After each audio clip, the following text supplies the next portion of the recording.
Welcome to the Pinfall Podcast, the podcast where Liz is probably going to lag for most of it. I'm your host, Liz. I'm joined, as always, by my co-host, Marcus. Oh, why are you squinting so hard? Because I didn't have my notes open, I can't see. Oh yeah, you gotta have your jitterbug font on. Not many of you will get that reference. Also, I feel like I'm out of focus. Am I out of focus? You're fuzzy. There we go. Much better. Do you understand the jitterbug reference? Yeah. Okay. I feel like they aired those commercials like just for a little bit, and if you didn't catch them, you didn't catch them. Every once in a while I'll find like that they've aired it again. Really? Yeah. I didn't realize they were still airing it. Also, my tongue is green. Why? Because I just had a Jolly Rancher. So this is AEW Dynamite.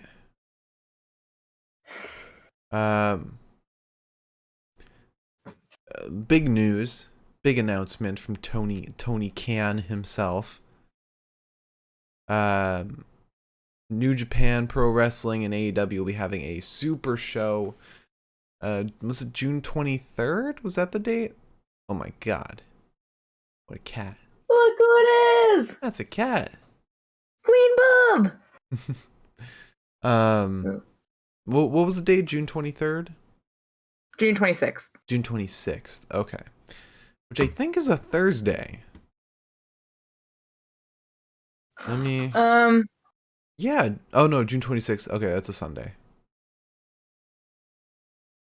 You know what else that is? What? Derek Jeter's birthday. Think he'll be there? Yeah, maybe. He'll also be wrestling. But yeah, super big show coming. And they've already started the crossovers. And we're still 2 months away from that. So this is gonna have some big build. The event's called Forbidden Door. Very nice, very classy. We're gonna get banned for that. Hardcore. I like that. Like, you probably can't see it, but I have like the tiniest little scridge of her head licking her butt, and I'm like, very Doctor Who-y font there. Yeah. But yeah, they've already started some crossovers, some build. Jay White made an appearance. Adam Cole's fighting Ishii on Rampage. Did they say any other? Were there any other crossovers stuff happening? Or was that it? I think that's it, at least for now. I fully expect more Bullet Club to show up. And I wonder, will there be any AEW wrestlers over in Japan? It's possible. Because we do have the Super Junior tournament coming up. That's before this event, right? Yeah, so maybe we'll see Adam Cole in the Best Super Junior. Maybe. Or John Silver. There you go. You see, I feel like if you're going to do that, you need to give someone who is going to be off TV for a little while. Have them be in Japan. Yeah, that's fair. And Adam Cole just finished up a title bout. I wonder if he's going to lose to Ishii and then go over to Japan. So that way he's not in the Owen Hart Cup. Maybe? I don't know. That's that pairing is one of those, like, I don't know. Yeah. I don't know. I hope Eddie confronts Ishii again. Even though Eddie's already got Garcia on his plate. Yeah, well. He's like, Ishii, just because you're on a different show does not mean I can't beat your ass. He's like, I can juggle. On site. But yeah, so that was the biggest thing to be announced in the show. Let me give a little nutshell of everything that happened. So we opened the show with CM Punk versus Dustin Rhodes. We then had Blackpool Combat Club versus Lee Moriarty, Dante Martin, and Brock Anderson. Why didn't they have Dante and Darius team up? Maybe Darius still isn't 100%. No, because he wrestled on last week's Dark. I feel like this was supposed to be like, oh, these young up and comers that BCC would want to poach. Throw Darius in there. Have it be Darius, Dante, and Lee. Sounds like a cool pairing.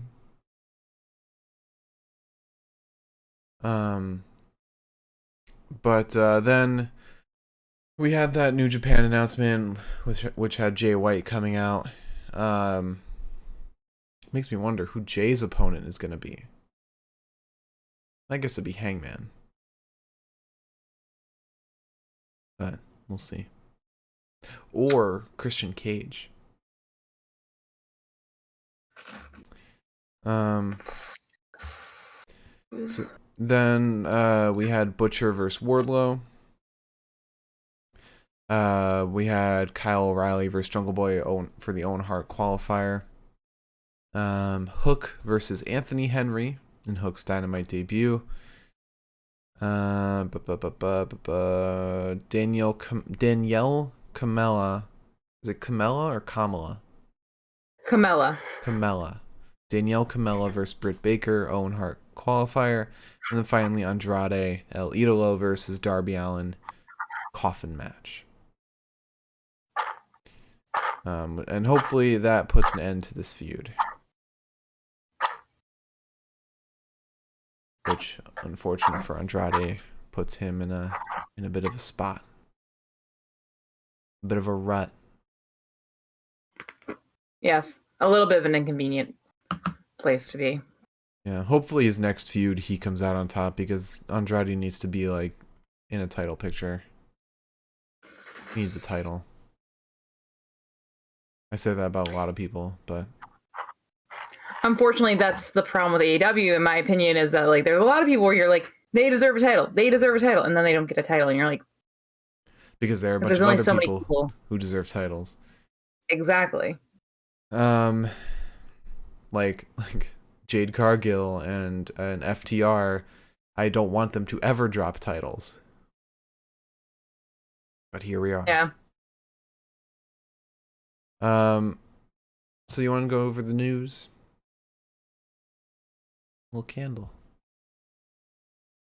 It smells like lilac. Hmm. When I first lit it, it did not stay lit, and I was like, I was very perturbed, and then I relit it, and every 5 seconds, because like it's so deep in the tin, I can't see where it was perched. I couldn't see like the flame itself, so I kept like looking up over it. Like as I was working, I was like, I don't know why Pepita chooses to hang out in here when we're doing the podcast, because like I feel like I am just being the loudest person in the world for her. No, she's used to it. I mean, with what's happening this week, you can't be the loudest thing. The poor baby.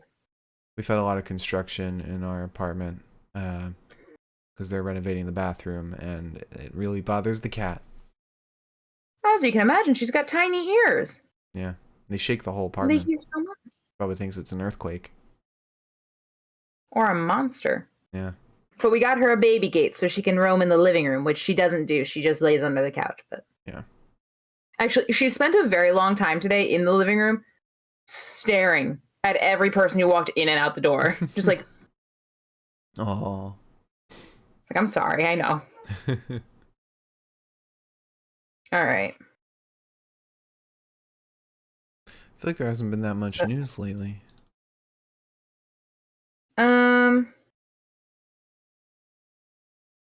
There really hasn't been, actually, now that you say that. Let's see. So we do have some news though. Starting with, I don't know, let's start with some indie stuff, I guess. Or I guess not indie, but like Impact. We'll start with Impact. Apparently, AJ Francis, aka Top Dollar, or FKA Top Dollar, Formerly known as. Yeah, has said that he's had very good conversations with Impact. Apparently during WrestleCon, that there were very good conversations had at the hotel that they were all staying at. So I wonder if that would be just AJ Francis or the entirety of Hit Row. Because if it's the entirety of Hit Row, that'd be awesome. Well, what he said was there's still things that need to be looked at and worked out and a lot of discussions that still need to be had, but the hitmakers were in the building. Okay. So, hopefully we get the hitmakers over there because I feel like Impact just needs more tag teams in general. Yeah. Also, speaking of indie wrestling, indie wrestlers, Karrion Kross and Scarlett got married on a glacier today, apparently. Good for them. Sick video. Yeah. They looked great. So if you like cut out the context of who they were as people, really cool. I mean, really great vibe. Very progressive of them to go somewhere where they don't need to worry about them not being vaxxed or anything. Yeah. And like, you know, no guests. Yeah. No social distancing needed to be had. Cross had a great suit. It was a really awesome suit. It's like red velour. Sorry. Oh, okay. That was not as bad as I thought it would be. Going to try to drink this drink that's supposed to make me calm. We'll see how that works. Also, GCW settled or have come to terms with a settlement agreement with IWTV. Apparently, GCW committed a breach of contract regarding pay-per-view events. Mm-hmm. Apparently, this lawsuit claimed that IWTV was given exclusive rights to hold GCW pay-per-views in a contract that the two parties allegedly entered into in March 2020, according to WrestleTalk.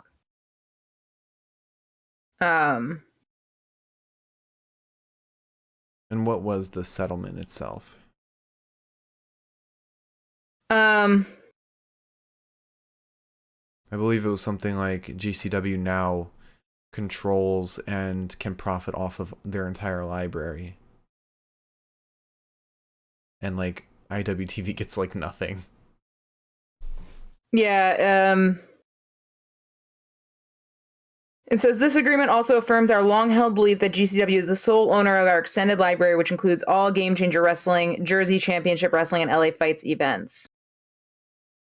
The agreement also removes obstacles that had previously limited their ability to capitalize on their content and clears the way for them to move forward with ambitious plans to change the game in 2022 and beyond. They are no longer going to work with IWTV. Part of the arrangement is that GCW is going to provide IWTV with the Settlement Series, which is a series of 8 live events spanning the course of the next year. Jeez, that is... IWTV got fucked over. Yeah. God. 8... What, an 8 event series, you said? A series of 8 live events. The fact that they're calling it the Settlement Series is actually, I feel like, a very big slap in the face. They're gonna put, like, the biggest undercarders on that show. God. Yeah. Anywho. Let's talk to some AEW stuff. It's not a big piece of news, but apparently Maria Kanellis has confirmed that she has been... Oh my god, I would love... Usually, like, I can get through, like, the headline... And then the article loads, but apparently today the internet is just not working. She confirmed that Tony Khan has been in contact about a Ring of Honor position for her. There isn't a ton of information, so that's why it's not that big of a piece of news. But she said that that he's reached out to her and they're trying to find a time to get on the phone and discuss things further. The quote is very long. And apparently Tony Khan also confirmed this on his end at the scrum after Super Card of Honor. So I'm glad about that. That hopefully means that we'll see better women's booking than we've been getting in other Tony Khan products. If today was any indicator. Mark, again, I don't know how many times I have to tell you this. Women don't wrestle. You're right. There's never been a woman wrestler. Yeah. I mean, I don't know why you're asking them to book women's wrestling. I mean, yeah, like not Britt Baker. Not Thunder Rosa. Women are very delicate. They can't go past a 4-minute match. Not Nyla Rose. Just it's Penelope not safe Ford. For them. I'm sorry. Not the Bunny. Nope. Not women just can't wrestle. Not apparently. Ty Connie. Not Anna Jay. I'd love for somebody to come in contextless on this one. Not Marina Shafir. Nope. Unfortunately, all of those women are not wrestlers. Yeah, they're superstars. Oh. Sports entertainers. Oh. Anyways, let's talk about some... Please don't swallow that loudly.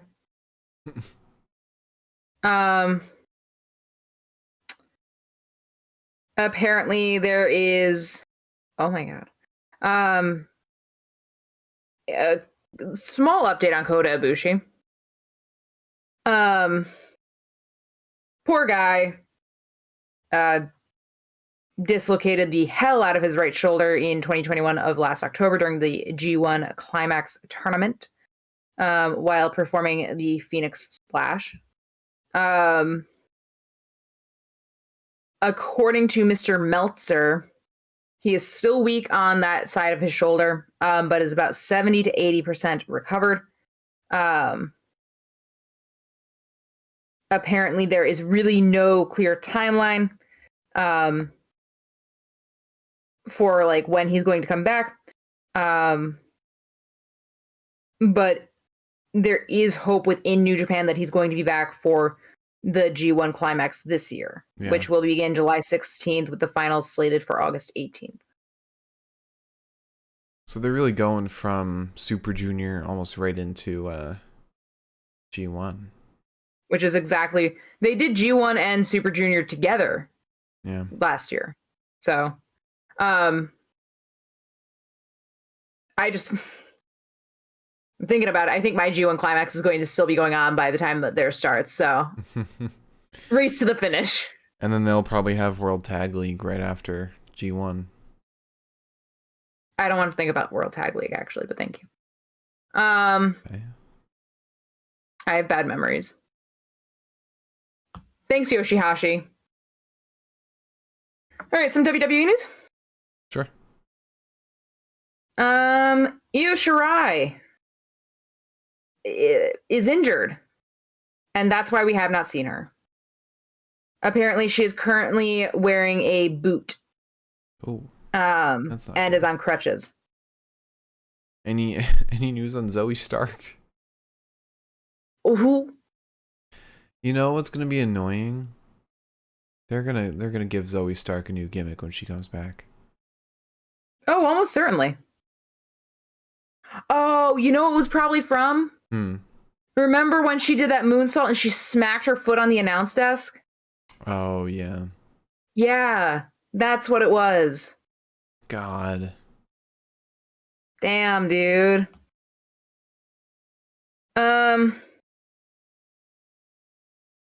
Also in WWE news, Johnny Gargano was at the Performance Center recently. Oh, was he? Yeah. Cool. I think he was just showing off his baby. Yeah, he does still have a lot of friends and yeah, he knows a lot of people at WWE still, so it's not shocking. Yeah. I think him and Triple H are still very close. Yeah, I'm sure they are. Apparently, Triple H said in an interview recently that he keeps in contact with people that have even left and gone to AEW, which is probably Adam Cole. Would hope so. I mean, he was formative for a lot of people. Yeah. That have been callously released under his nose. That's a man that clearly loves wrestling and is the right man to be booking a promotion. Yep.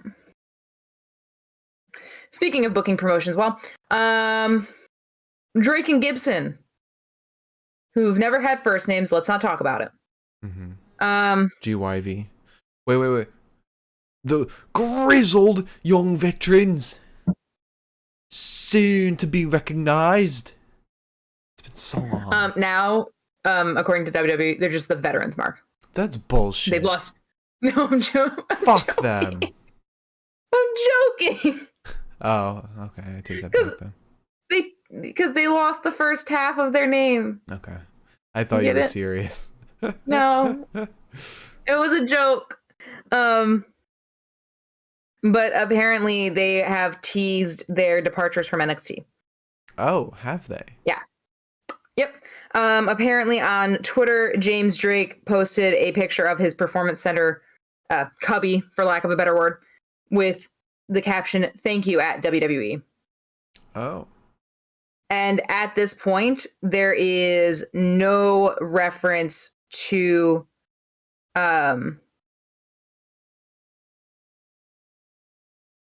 WWE in his bio. I don't know if there was originally. Yeah. Well, that would be kind of messed up if they changed their names just before. Was it both members of GYV or just one of them? No, they're both. It's Drake and Gibson now, not James Drake and Zach Gibson. Right. Oh, you mean like I mean like in their bios? Like, is it just one of them that has their James bios? Drake is the one who doesn't. Zach Gibson is the one. He still has WWE Pro Wrestler in his bio. Okay. It would be so dumb to separate them. But I wouldn't be surprised if they left, because they've been around for so long and they haven't been given any titles, any big feuds. They've been shuffled around so much, kept off TV. Yeah. It's the Kushida treatment. This comes hot on the heels of them doing a digital exclusive interview where they said that the NXT universe will no longer see Drake and Gibson. So maybe call it. What I fear is a gimmick change. Yeah. Which would be blasphemous. Why would they change their names though if they're gonna do a gimmick change right after? That's so weird. They just don't seem like the type that would get called up, though. Yeah. Although I could kind of see it. The main roster does need like lower tag teams to like kind of play jobber. As awful as that sounds, because GYV is amazing. Well, speaking of people leaving,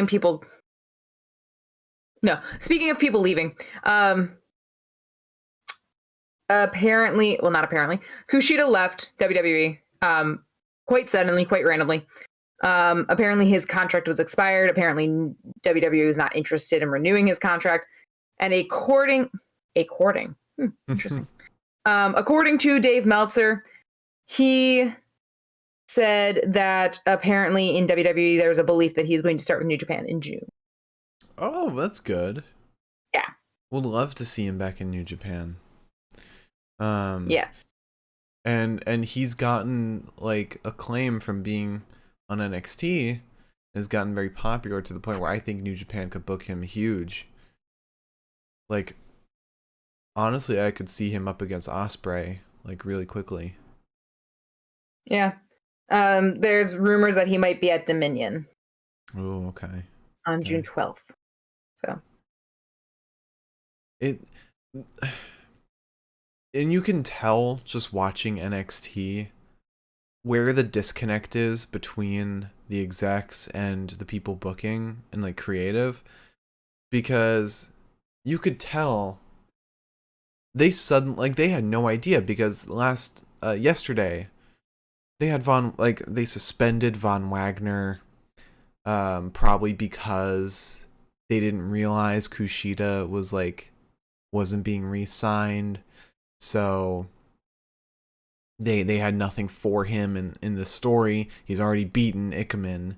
They can't extend that any further, so they're just holding him off. And like, if this is happening with his contract, let the rest of your company know. Let the people writing the show know when it's getting close to his contract ending, especially if they had no interest in re-signing him. Let everyone know that.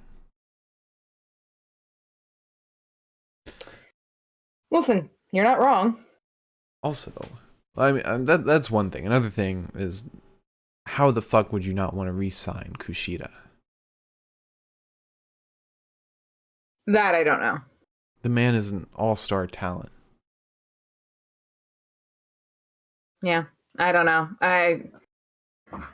It's just the WWE not seeing talent where there's talent. That's how it always is. On the bright side, though, he doesn't have a non-compete if his contract ended. That's why there's belief that he's going to start in June, I think. Maybe we'll see him in GCW for a little bit. Well, I imagine that he's probably got to get his shit together if he's going back to Japan. Yeah. And like get his visa situation probably sorted out. Oh, yeah. So I don't think at this time and place one just says, hey, fuck it, I'm going to Japan next week, you know? Yeah. So. Yeah. Well, hopefully he's in a good spot wherever he goes. Yeah, I'm super excited to see him in Nuge. I think that'll be really fun. Him versus Hiromu. Yeah. Well, that's all I have for you today. Kushida versus Desperado. Listen, let Despy deal with Akira first. Oh no, they're not feuding right now. Well, theoretically they are, because Best of Super Junior is coming up. Yeah. Who's feuding with Despy? Who appeared last time? Taiji. Right, that's gonna be sick. Oh, that's gonna be so good. All right. So moving past the news, let's talk about Dynamite tonight. Pretty fun show. We had a great opening match. CM Punk versus Dustin Rhodes. Two old dogs proving they could still go. This was so fun.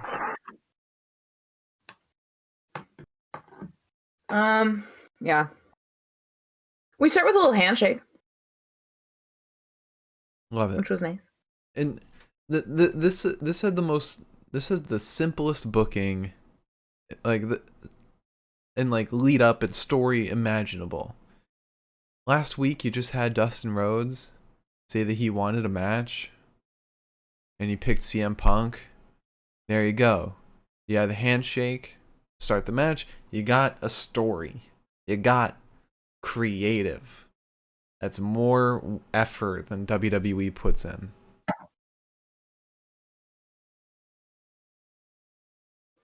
Yeah. You're not wrong. We get an arm drag to Punk and then a hip toss to Rhodes. It's one of those things where it's like everything is countered. Every move has a reaction. And it's just kind of like, they're evenly paired. We get it. Luckily, it wasn't one of those stupid ones where it's like, oh, they both drop kicked each other at the same time, because that's just stupid. Punk ends up getting free of a head scissor submission and pulls Dustin into a bow and arrow stretch. We get some chops in the corner to Punk and a boot to the face of Rhodes. He goes for the GTS pretty early on. He fails to get it. And then Rhodes hits like the third or fourth arm drag that he's like done in this match, which was kind of annoying me. And I don't know why. And I think it's because they pointed out that he kept doing arm drags. Yeah. But he kept doing arm drags. And I was like, and it definitely felt like the like commentary was like trying to like, because like Excalibur was like, well, you know, it's tires the opponent out. It's a simple maneuver, but it's effective. And I was like, yeah. I wouldn't chalk this up to like lack of creativity or anything, because these guys are two insanely good storytellers in the ring. And so it might have like, although it might be like a William Regal bullshit excuse, but it might have been why they did it is because it was this fucking simple thing. Smells bad. I enjoyed it. That moment. Punk ends up dodging Dustin, sending him out of the ring. And Punk, like, so Dustin goes down, he pretend like he plays like his knee is injured.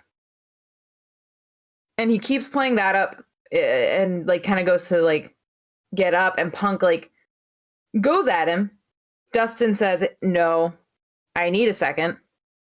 The ref, Frank was the ref, I think.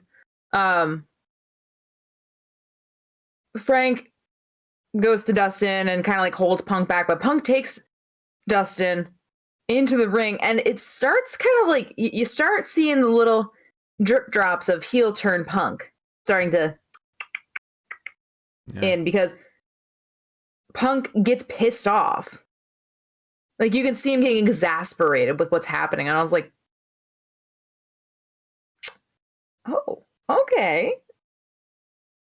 Getting a little feisty. You know heel turn Punk's gonna be amazing because he's gonna love it. Oh, heel turn Punk's gonna be insane. So we start targeting the seemingly injured knee of Rhodes. Rhodes hits a code red to Punk with a near fall. Then we get an uppercut and a power slam to Punk, who refuses to lay down. Eventually he gets the figure four leg lock on Dustin. Dustin turns it around, but Punk grabs the rope almost immediately. Then we get a crossroads and a pile driver, and somehow Punk still kicks out, ends up getting the GTS to win. Yeah. Very really fun match. My favorite spot in that was when Dustin goes for the crossbody, Punk ducks it, and Dustin just slides out of the ring. So clean. But then Hangman comes out for no reason. No idea why he came out in the first place. Unless he specifically wanted to have a face-to-face with Punk. Because that's what he does. But it looked like he came out for another reason. Like, it looked like he actually came out for something. But no, he didn't. However, Punk versus Hangman will be incredible when it happens. Yeah, absolutely. I'm really excited for that. Especially if we've got nasty heel Punk going on. Do you think that's next? Yes. Really? I feel like that'll happen at Double or Nothing. Like that's a pay-per-view match right there. And we got a bit before then. Do we? I think so. Let me see. No, we don't. That'll probably be in June. Oh, that's a while from now. May 29th. That close to my birthday? I don't think so. Oh, we're not going to be here for it. You're not going to be here for it. I'm not going to be here for it. I might be here for it. Oh, man. Oh, I'm going to be old. I'm going to have to rewatch that shit.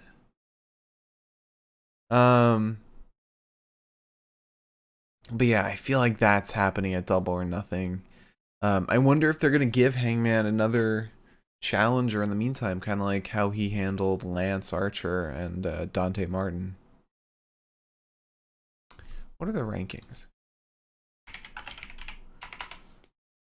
AEW rankings.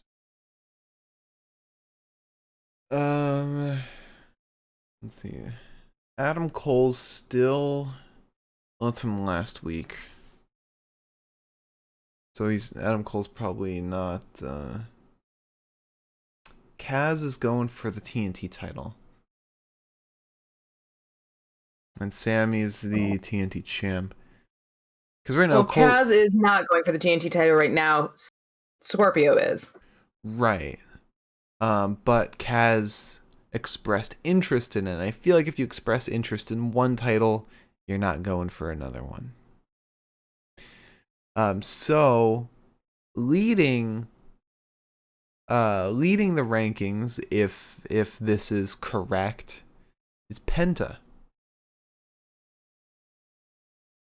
Oh wait, no, because this isn't updated with Penta losing to Punk.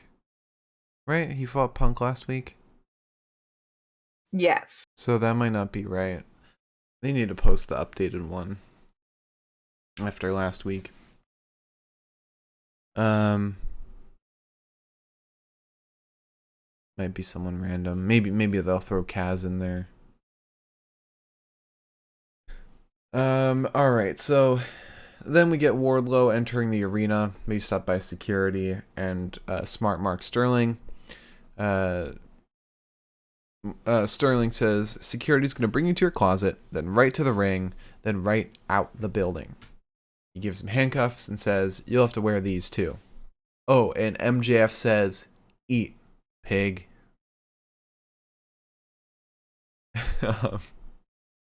Then we get a Blackpool Combat Club versus Lee Moriarty, Dante Martin, and Brock Anderson.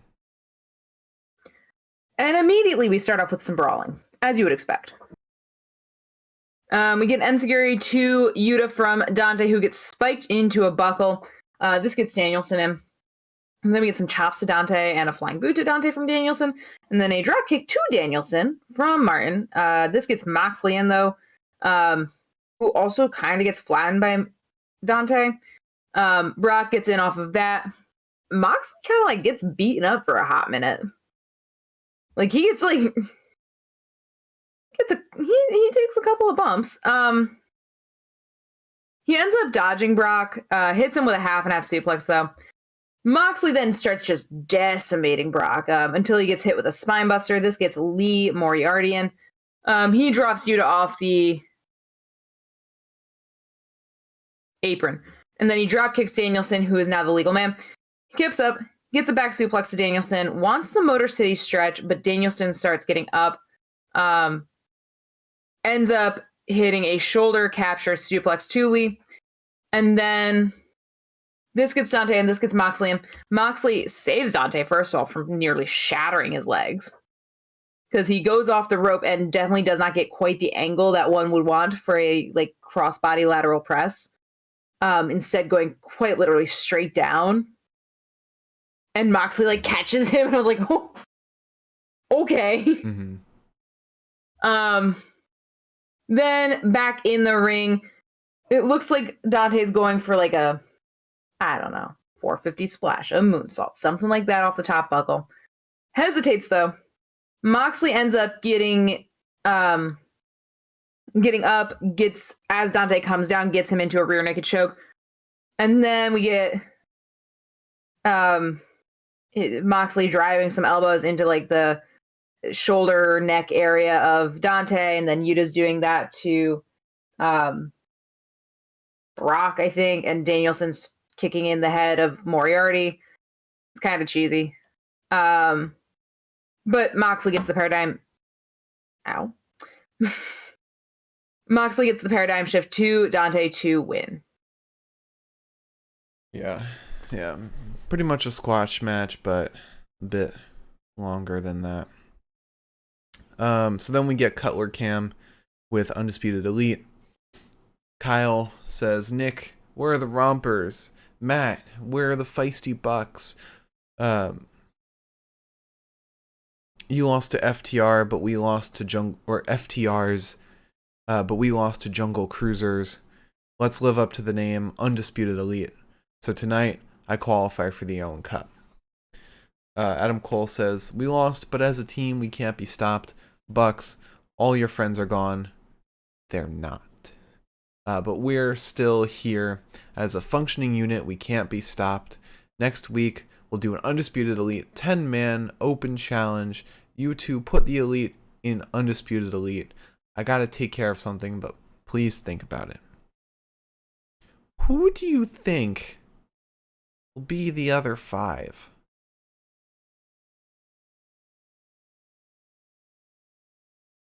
Part of me thinks... House of Torture. Oh my god, imagine. Imagine it's chaos. That'd be cute. Part of me just like dreads it'll be like AFO or Wingmen or something. Like just jobbers.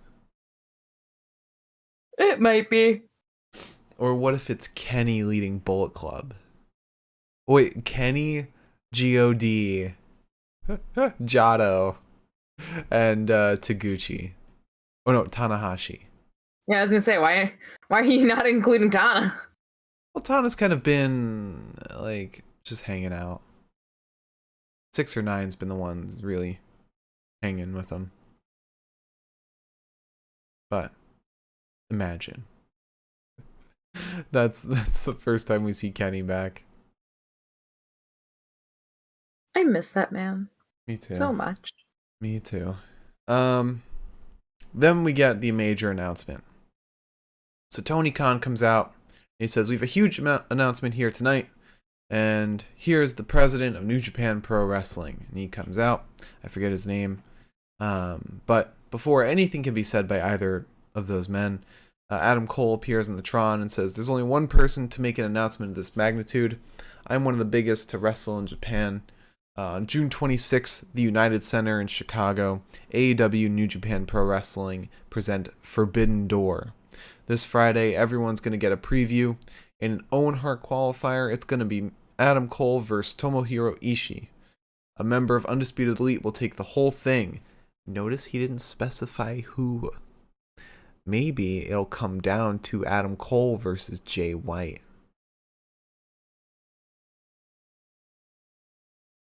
Imagine.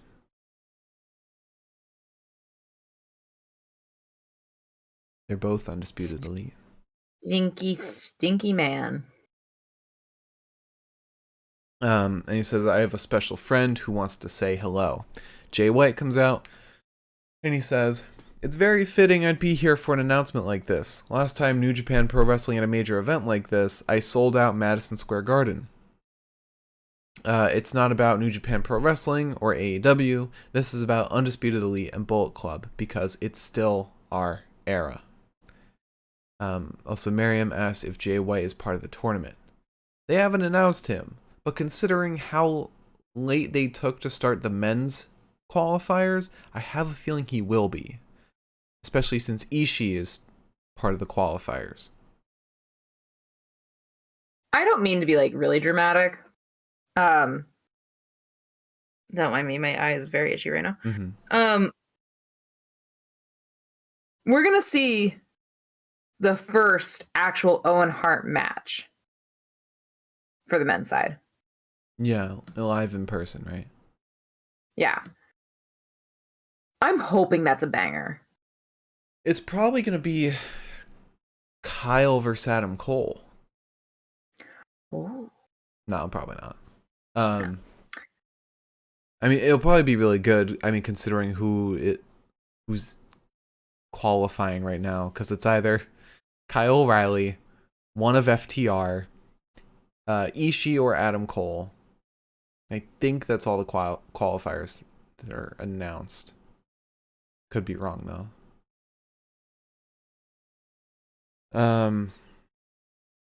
So then we get a promo from Jade Cargill and Kiera Hogan and Red Velvet. Don't know why Red Velvet is part of this group. She was just a face, and this feels like a heel faction. But Jade says Jade versus Marina on Friday for the TBS title. Oh no, Mark Sterling said that. Jade says, this girl calls herself the problem. See you Friday, bitch. And then we get Butcher versus Wardlow. But before that match, MJF is seen in a balcony. And he says, Wardlow is a nobody. And because he's a nobody, he'll be coming out to no music. Send the pig out here.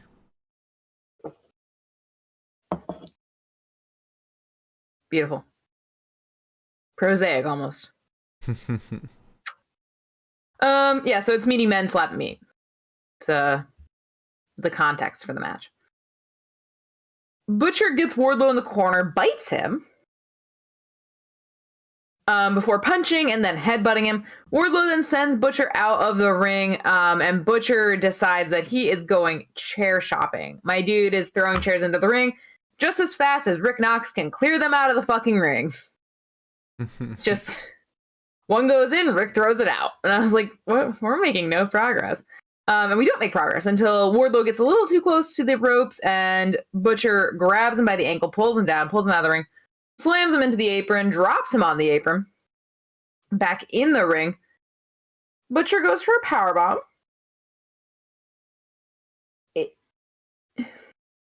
It wasn't perfect. He lost his footing a little bit. Yeah, which, fair enough. Wardlow's a big dude. Also, I couldn't do it, so I don't have any room to judge. Sometimes I pick up a pita and I'm like, holy shit. That's a bit much. So, after this messy powerbomb, though, Wardlow kicks out at 1. We get a powerbomb 2 Butcher from Wardlow, and then 4 more for good measure. And that is how Wardlow defeats Butcher. Yeah. I wish Butcher and Blade would be booked better than this, because it's unfortunate. Yeah, they deserve a lot. I mean, their vibe is so good. Yeah, but hopefully this results in Wardlow taking that fucking title off Sammy Guevara or somebody. He needs a title. Yeah. Like, if there's one man that I will say this person needs a title, it's Wardlow. That's where his story is leading. So after that, we get a promo from Eddie Kingston. He says on Rampage, me and you, Garcia, are friends not allowed in the building. Jericho, watch what I do to Garcia. Everything I do to Garcia is meant for you. I'm gonna have fun with you, boy. I'm gonna whip you real good. You reap what you sow, but people like me, I don't sow, I just reap. And then we get Kyle O'Reilly versus Jungle Boy in a match that the crowd was silent for. Yeah, nobody was into this. And you know why? Because Jungle Boy's not over anymore. Jungle Boy's boring as fuck, dude. Yeah. After the whole Kenny Omega storyline, he lost his fire. You remember that? It was a while ago, wasn't it? Yeah. I honestly...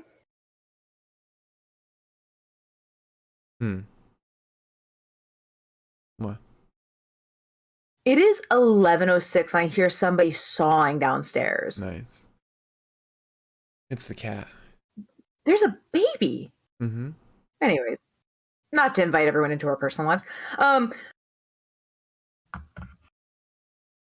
I think Christian has kind of dragged them down. Oh yeah, absolutely. They've lost their goofiness. Yeah. Anyways. So we get a monkey flip to O'Reilly, but O'Reilly hangs tight. They're holding hands for a little while. O'Reilly goes for the armbar. Can't get it locked in. And we get a knee to Jungle Boy. Oh, you're so cute. And a handful of butterfly suplexes to Jungle Boy. And then some elbows to Jungle Boy. And then Jungle Boy sends Kyle from the ring. But back in the ring, O'Reilly hits Jungle Boy with a dragon screw. And then sort of there's a tornado DDT to O'Reilly. It's actually a very back and forth match. Then we get Dragon Sleeper on O'Reilly. O'Reilly turns it around into his own sleeper. And then an exploder suplex. Jungle Boy gets a big lariat to Kyle. Fails to clothesline him in the back of the neck, though. Then Kyle goes for the ankle lock on Jungle Boy, who turns it into a snare trap on Kyle. But Kyle reaches the ropes, which I was not expecting. Then Jungle Boy goes up top. Kyle O'Reilly kicks the ankle of Jungle Boy, sending him into the ropes. Jungle Boy then gets hit with a second rope suplex. We get a brainbuster to Jungle Boy. Kyle goes up top, hits the knee drop to win the match, surprisingly. Yeah. I didn't expect Kyle to beat him just because Jungle Boy's champ. That's a little donut. Little cinnamon He's upside down. But yeah. It was a decently fun match. It's a shame the crowd wasn't really into it. Yeah, but I'm glad that Kyle won. I would have been so mad if Jungle Boy won. Mm-hmm. Now I hope that Bobby doesn't have a match, because if Bobby has a match and Bobby loses, then I'm going to be like, oh, I see what we're doing here. I see who the weaker link is. So we then get an interview with MJF, and he says Butcher didn't get the job done, but there's more money. Much like a snake, when I do so decide you are my prey, it doesn't matter how big or strong you are, because it only takes one bite. Ain't that right, Mr. Roberts? And at first I was like, Justin Roberts? Is Justin Roberts gonna fight Wardlow? But then Jake the Snake, comes in. He says he kills it with his promo. I didn't catch all of it in my notes, but he killed this. He says some people need diamond rings and big belts, but I chase money. When the time is right, I'll get it done. I could smell it from a mile away. It's like when you're a little kid when you fall off the swing. It'll be alright, you're told. Then Lance Archer storms in, and he says, I just want to fight Wardlow. When anybody's in my way, everybody dies. And then we go to the ring for Hook versus Anthony Henry. Oh, Anthony Henry. Sweet, sweet, sweet, sweet, sweet Anthony Henry.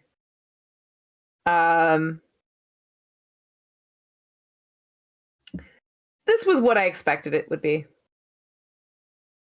Hook very quickly starts just lighting Henry up. Man's nearly old enough to be his father. We get overhead toss suplex to Henry, and then Danhausen comes out, tries to curse Hook. Hook ignores it, throws Henry down into the Red Room. Henry taps out. Yeah. Also, a little fun thing that was said in Sports Illustrated. I think Tony Khan said this in an interview. Quote, it is also possible that there are matches featuring only AEW talent. AEW has an outstanding women's division. This is regarding Forbidden Door. But New Japan does not employ women wrestlers.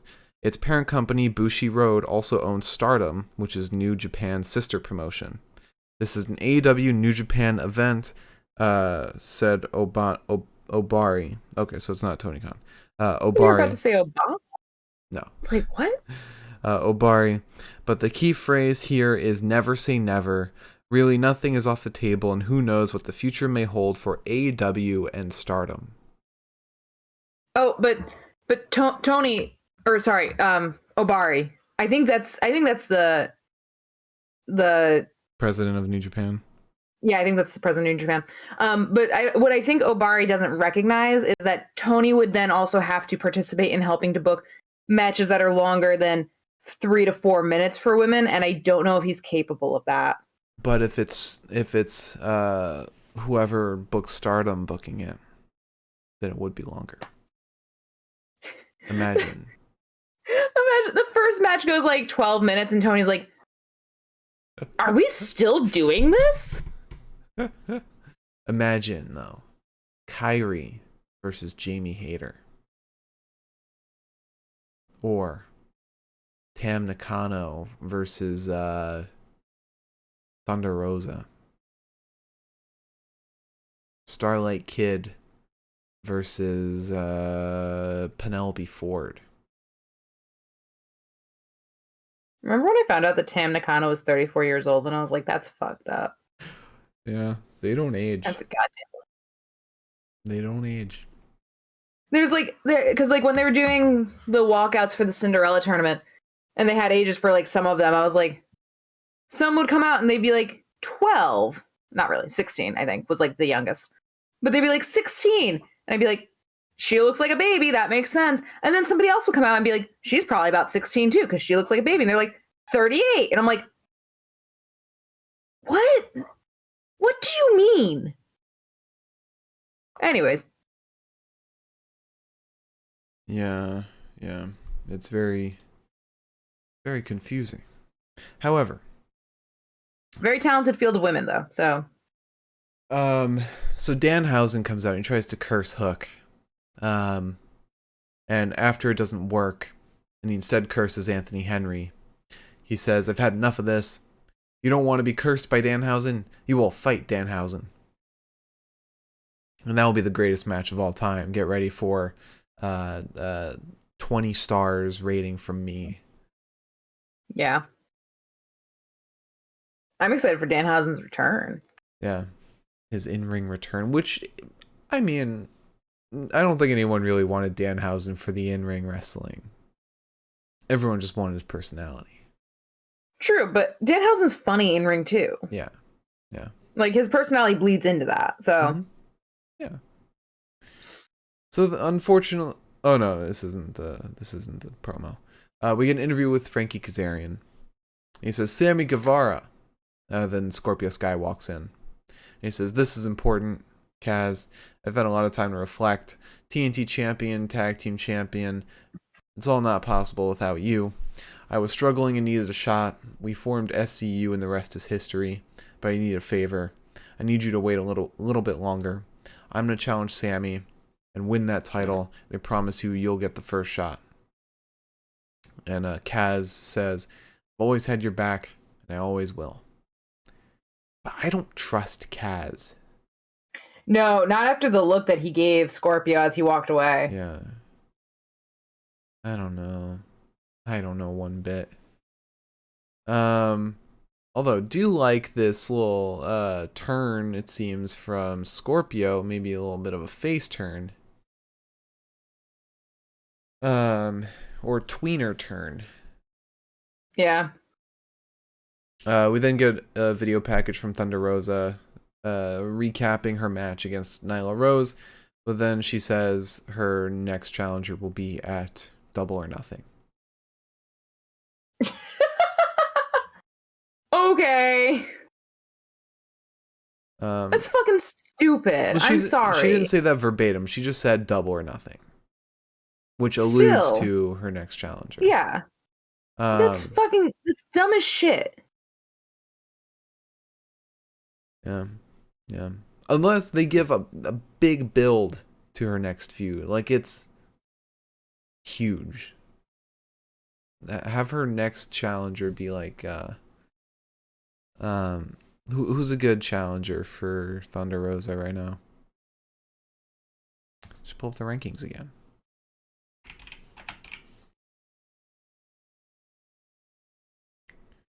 Rankings as of last week.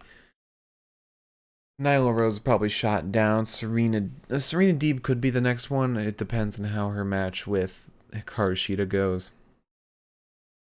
But then it's Anna Jay. I don't see a feud with Anna Jay really being very good or big. Could be Jamie Hayter. Jamie Hayter's in the top 5. Jamie would be cool. Yeah. And Marina Shafir's in the top 5, but she's losing to Jade.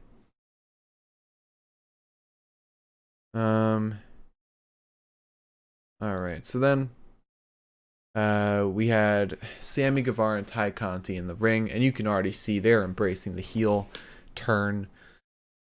Sammy's got a big ass jacket. Ty's looking like Ty. Sammy says, "I love this. I feel on top of the world. I love each and every one of you that cheer for us. I will give you my everything forever because you deserve it. The rest of you that turn your backs on us, why? Because my girlfriend is hotter than yours." And then Scorpio Sky comes out. He says, "I guess it's just screw us, the fans, all the people that supported you by watching your stupid vlogs. Guess what? The feeling in this room, it's not screw us. It's screw you. But before Sammy could respond, Ethan Page just screams, "Shut the hell up, Sammy." There's not a single ass in the seat tonight that came to hear Sammy use a mic. Dan Lambert tonight is about business, so shut your mouth, open your ears, and listen to Dynamite Dan. I still have yet to watch his promo from last week, because apparently Ethan Page had a sick promo. From Rampage. I heard that too. Dan Lambert actually has a decent promo. He says, "My grandfather said youth is wasted on the young. They have so much passion for adventure, so much ambition, but you lack the experience to make wise choices. You risked everything in that ring to earn the respect of these people. You chose to throw that away like a high school douchebag. You get to make one more choice, give Sky his rematch, or send these two men to the ring right now and they give you a pounding your girlfriend dreams of." Why is it always shit like that with Dan Lambert?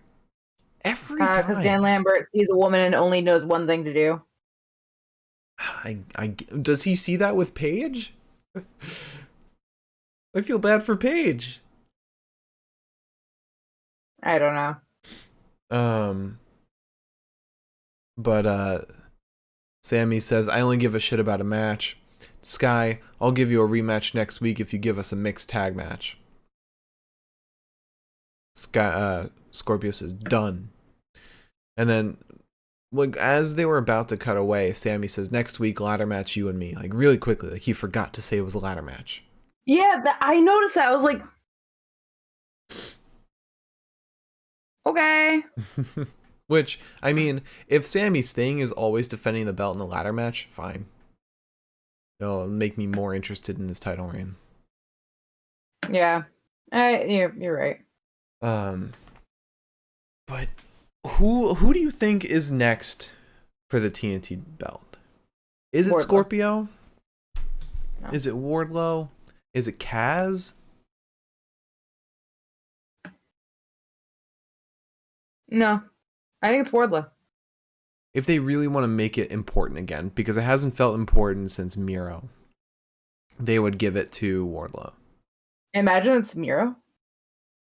Fine. You know what? Bring us back to good times. Like, when Miro lost that title, that title became a fucking dump. Yeah. Miro was the last good champion for that. Okay, I thought you were saying in general. I was like, yeah. Ever. God, Miro's match against Eddie. That was insane. The storytelling, so damn good. Yeah. So then we get a promo from the House of Black. Brody King says, "Last time we addressed you, we said we'd turn your eyes black. You refused to draw blood." Murphy says, "The house is changing the narrative." Buddy Matthews is his name now. "The house is changing the narrative. Only your ashes will be washed away with your shame." Malachi says, "The house is owed a debt. Icarus flew too close to the sun, so next week the sun dies." Very interesting analogy. Then we get Danielle Camella versus Brit Baker. My notes disappeared. Hang on. Yes, we get some roll-ups. We get a butterfly suplex to Daniela. Or is it Danielle or Daniela? Sorry. It's Daniela, right? Danielle. Okay. Yeah. And Brit's getting fucked up, dude. Brit gets really fucked up. And then Brit gets egged on just enough after the commercial. Pardon me. After the commercial break to fucking tackle Camella.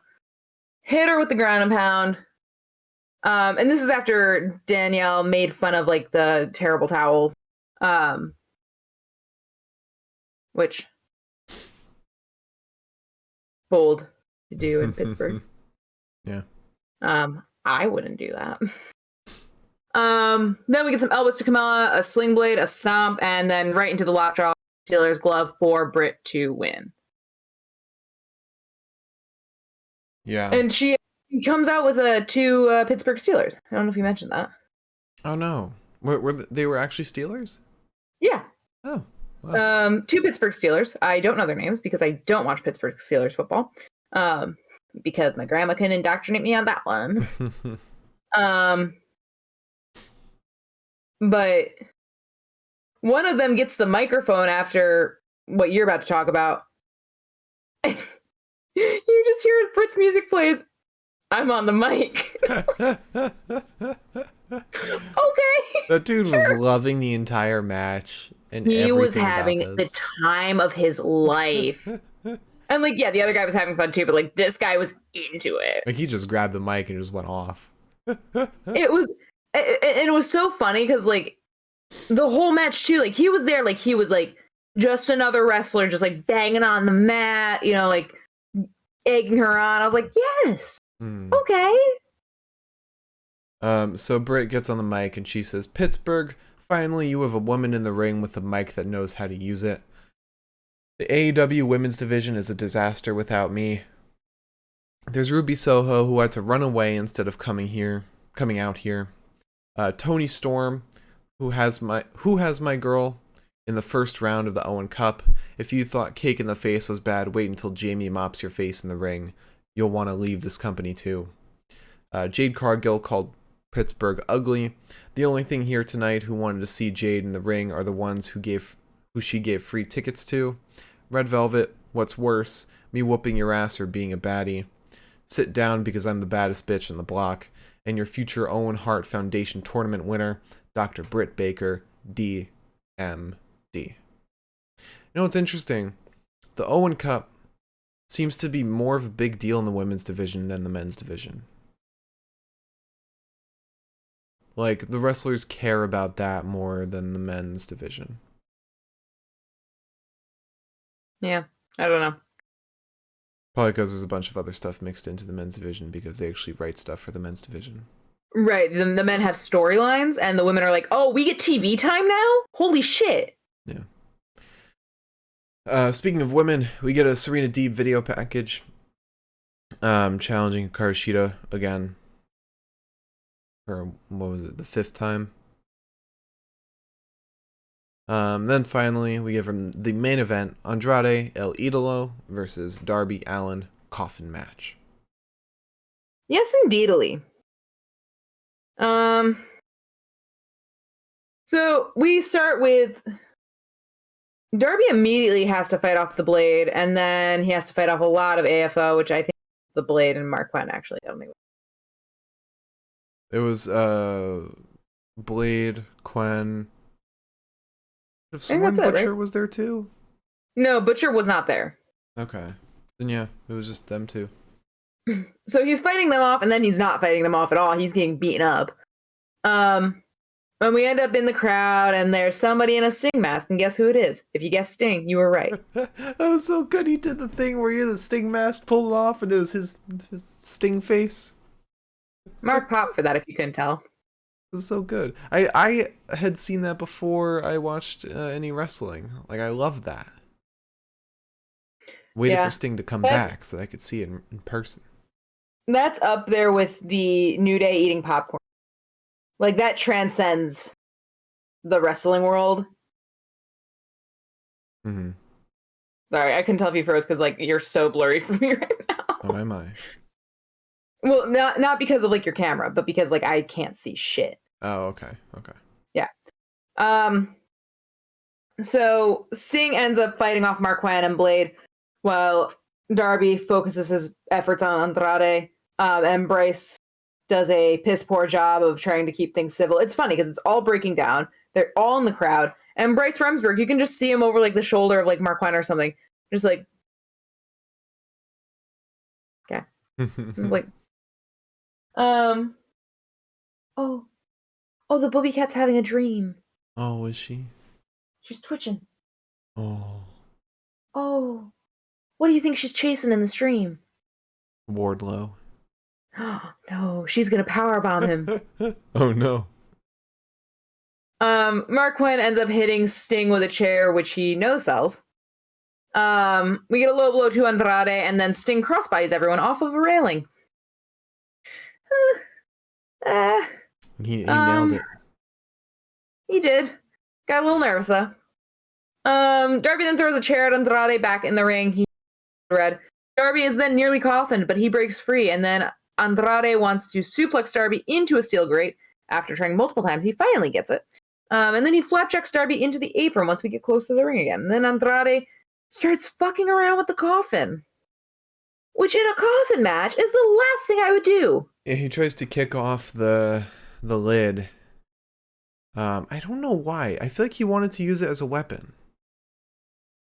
No, I think his logic was if you don't have a lid, then you cannot close the coffin. But he would have to close the coffin. But he knew he was losing. A desperation moment. The logic seemed flawed.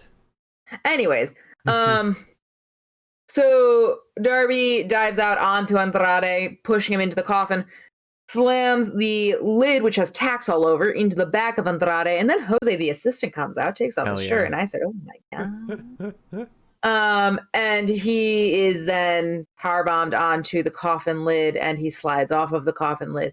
And if you remember what I just said 5 seconds ago, it had tacks on it, and my fucking god, was that a nightmare. Anyways, and then Andrade gets the coffin shut on him, and Darby wins. Yeah. Yeah, AEW is really good at booking coffin matches. I just wish Andrade had won this. He really needed this win. Yeah. Unfortunately, Darby, who doesn't need to be put over at all, won. Yeah. Wonder if maybe Darby's going for the AEW title before Double or Nothing. Maybe they'll have them feud it before getting Punk involved. Maybe. Maybe. No, they won't do that. I don't know what they're gonna do, but they're not gonna do that. All right, you want to talk about best of the night? Yeah, sure. So as always, if you have a question for a question segment, leave it in the chat now. A little Q&A, AMA, whatever.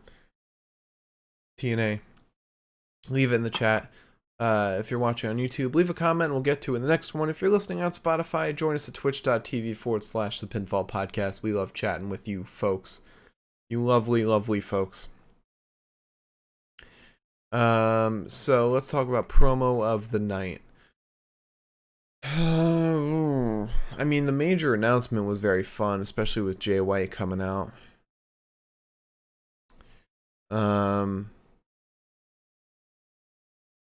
MJF's interview was good.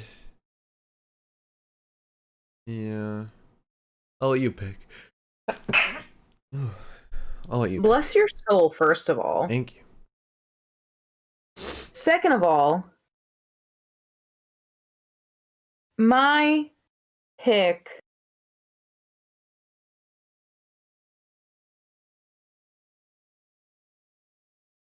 despite my best intentions, my pick will be the announcement. Cool. All right, let's talk about Wrestler of the Night. Got 3 choices for you. You ready? Kyle O'Reilly, CM Punk, and Dustin Rhodes. CM Punk. Okay. I liked watching him get angrier. Okay, that's fair. And I have a feeling we will agree on the match of the night.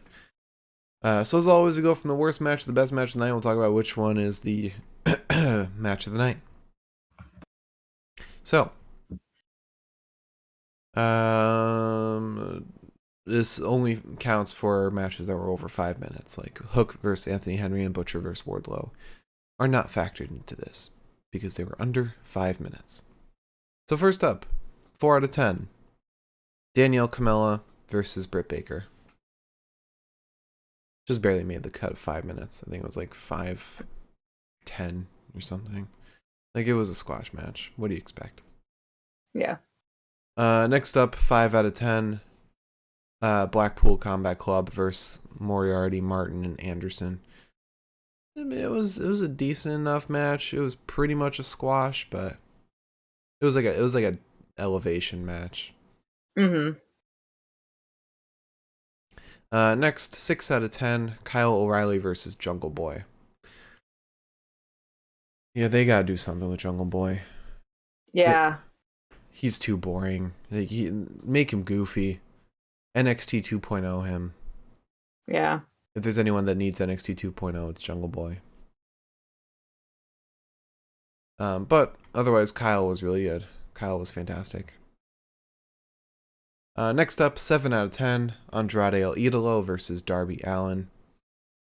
Thought this match was very fun. Very good. The brawling, it was fine. I mean, it was a typical AFO match. A lot of brawling, a lot of assistance. But the ending was pretty fun. Yeah. And finally, I think we agree.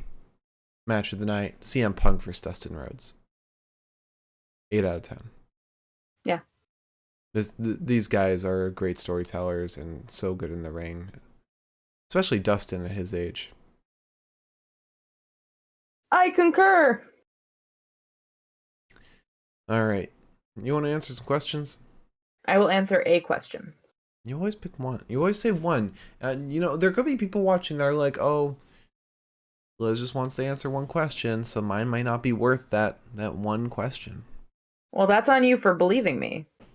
Yeah, never believe Liz. You know the whole segment where she tells you all the news happening? Don't believe her. I'm lying. Always. Yeah. She's not really the host. You take that back. I mean, you're the one who says that you're the host. I'll show you a host. Yeah, Pepita. Oh, whoops, I woke her up. All right. So Miriam asked, please talk about how you'd book the AEW New Japan Super Show, like from the most obvious matchups to the ridiculously niche matches you'd want to see.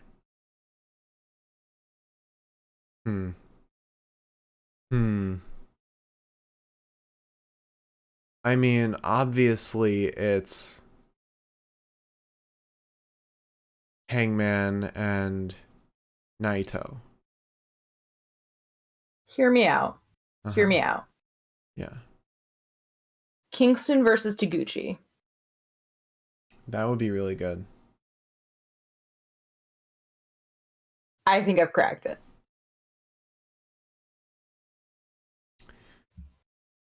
I've got one. Picturing this in my head is so good.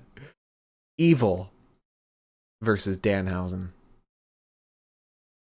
He curses every member of House of Torture as they're about to fuck him over. Wait, I love that actually. And they all like slip on their feet. I love that. I also want FTR versus Tama and Tana. Not Tana, sorry. Tama and Tonga. My brain short-circuited on that one. Okay. How do you do? I'd probably do FTR versus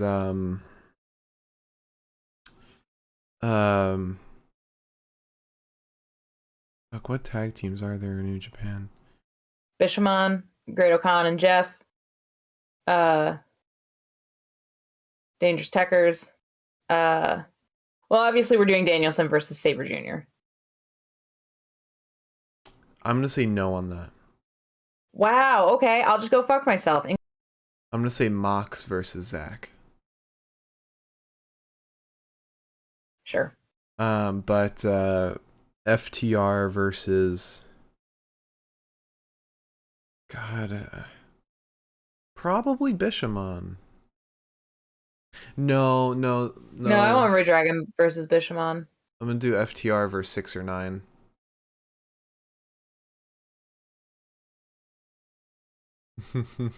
Fair. See, in my head, I've got Taguchi fighting Kingston, so that won't work. Who does Will Ospreay fight? Ospreay.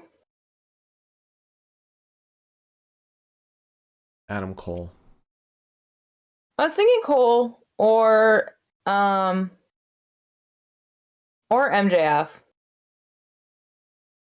Get two cocky son of a bitches in the ring together. Hear me out, though. Will Ospreay versus Wheeler Yuta. That could be good.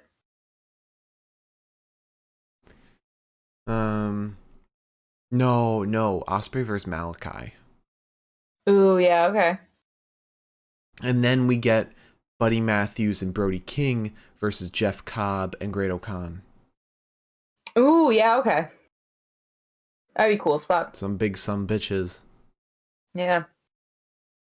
Who does Despy fight? Despy fights Penta. Oh, that's mask good. on mask plus impeccable vibes. Mm-hmm. Mm-hmm. And very. I mean, can you imagine like the way Penta like swaggers into the ring, and the way that Despy just kind of like struts his whole way down the ramp? Oh. No, what about Adam Cole? Oh no, not Okada. Who does Okada fight?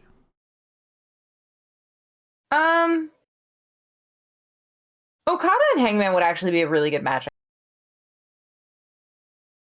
The reason I didn't want to do that was because I wanted Naito fighting Hangman. I feel like Okada. Okay, fine. Okada and Pac. Okay. I was thinking more Okada and Cole. Sure. What about Miriam asks, can it be Penta Oscuro versus Despy? Absolutely. Yes, absolutely. Who does Jado fight? Jado fights Jake the Snake. Who does Ghetto fight? Arn. No. Ghetto has to fight Tully. Yes. Okay. Who's Shingo fighting? Shingo is, let's see.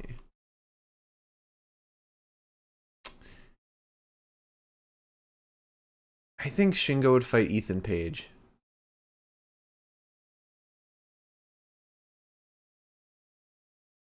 Okay. No, I could see that. Shingo fights Hook. Okay. I can see that less, but okay. What about Hiromu Takahashi?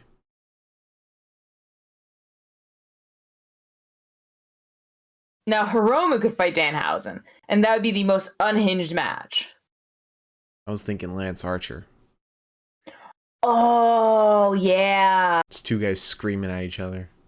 Yeah, that'd be great. Oh my god. Who does... Oh, obviously CM Punk versus Kenta. Obviously.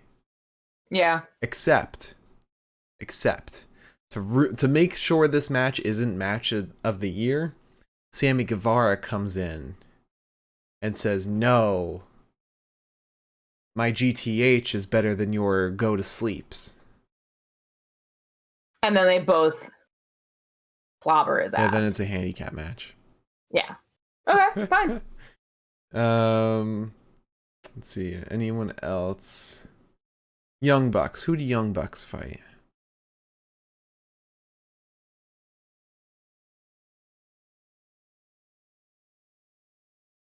Aussie Open.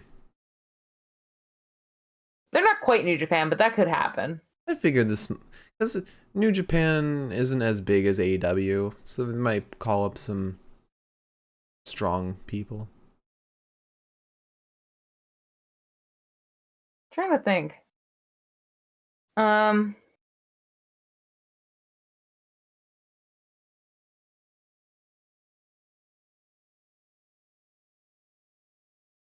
Yeah, New Japan doesn't have that many awesome tag teams that like we haven't already talked about.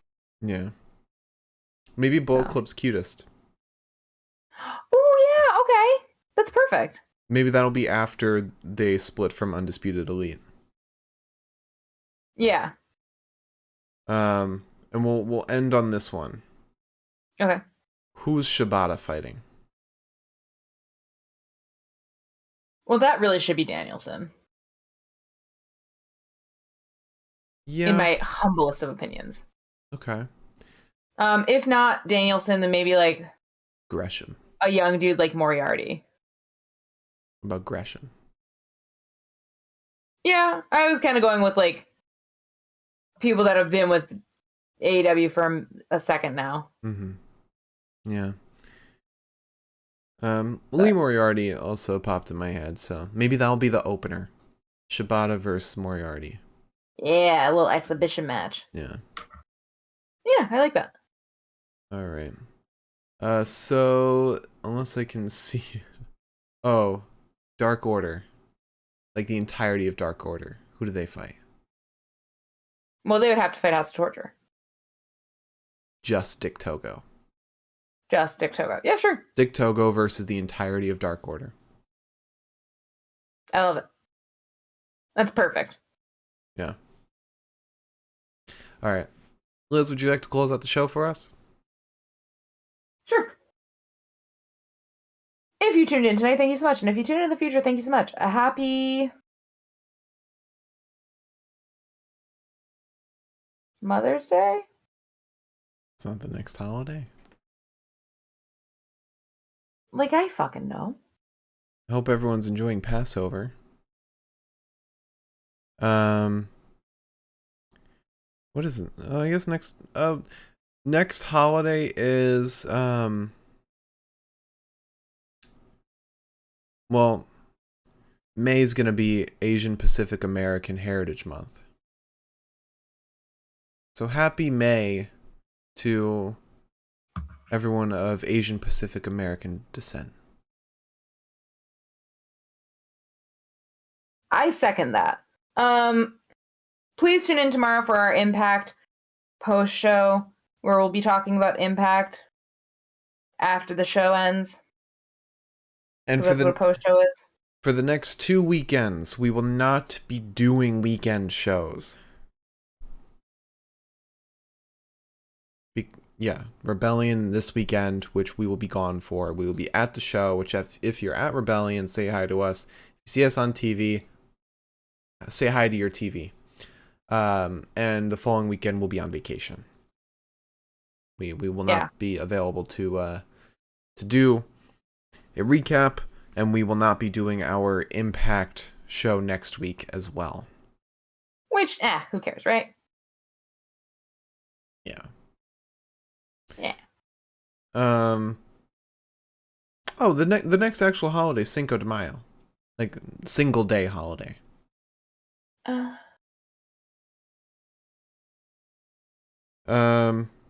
No, actually, the next single day holiday is my dad's birthday, guys. April 23rd. Wow, way to dox your dad.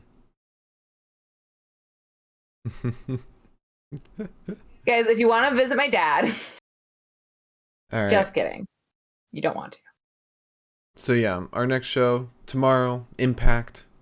And then after that, we'll be back on Tuesday for our 2K22 stream as always. Thank you so much for watching. Follow and subscribe. All of our shit is the Pinfall Podcast. That's Spotify, Twitter, YouTube, Twitch. I'm at the Mark Cameron. Liz is at Eliza Elaine23, and we'll see you all tomorrow for Impact Wrestling. Have a good night, everybody. Goodbye.